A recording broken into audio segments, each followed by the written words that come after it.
New South Wales remains in the grip of a flooding crisis as we go to air this morning, with 3 people now confirmed dead and fears for another after days of heavy rain.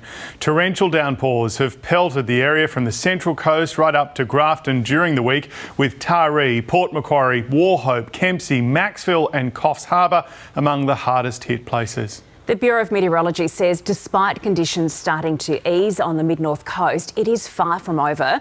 More than 100 schools will be closed today. The SES has now responded to more than 1,000 incidents.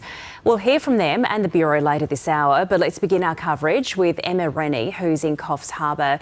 Emma, good morning. Some incredibly sad news with more casualties in the past 24 hours.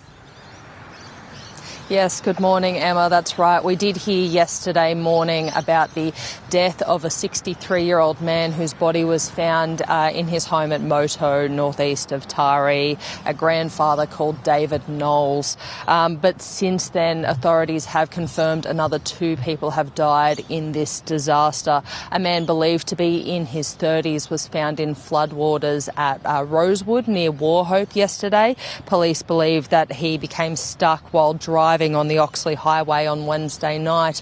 And then late yesterday, police confirmed that they had recovered the body of a 60-year-old woman. She went missing reportedly while driving through floodwaters around Brooklana, west of Coffs Harbour, on Wednesday night. The tragedy about that is that she was driving alongside a police vehicle at the time, and police have told us that the officer encountered ankle-deep floodwater, made the decision to turn around and advise the woman that that's what he was doing, and she opted to continue on despite the risk of floodwaters. And then police said they received a call from her after she encountered trouble around a half hour later, but were unable to find her and assist her on that night, and her body was tragically recovered from her four-wheel drive yesterday by those authorities. And of course, police still are looking for a man who went missing on Wednesday around Nimboida.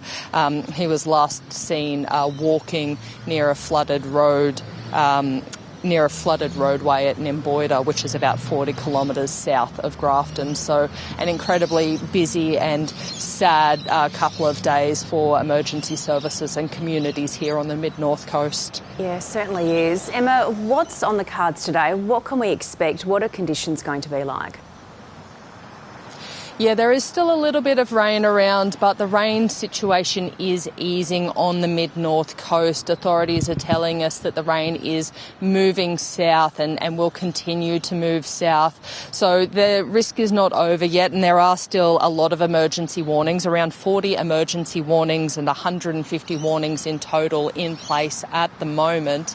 But what we're going to be seeing is the potential of renewed river rises as floodwaters make their way downstream, so still not necessarily seeing the end of that flooding that has been affecting this region so much over the last few days. But now authorities are also looking further south to Newcastle, the Central Coast, Sydney, and then even into Illawarra and the South Coast, with the risk of flash flooding as that sort of heavy rainfall makes its way south, with totals of up to 100 millimetres. And of course, the other priority on the mind of SES today is resupplying communities that have been isolated by the floodwaters that are currently around. So they have brought in helicopters and boats to try and get food and medicine to those communities and households that are cut off by floodwaters. Yeah, we'll have extensive coverage through the morning. Emma, thank you.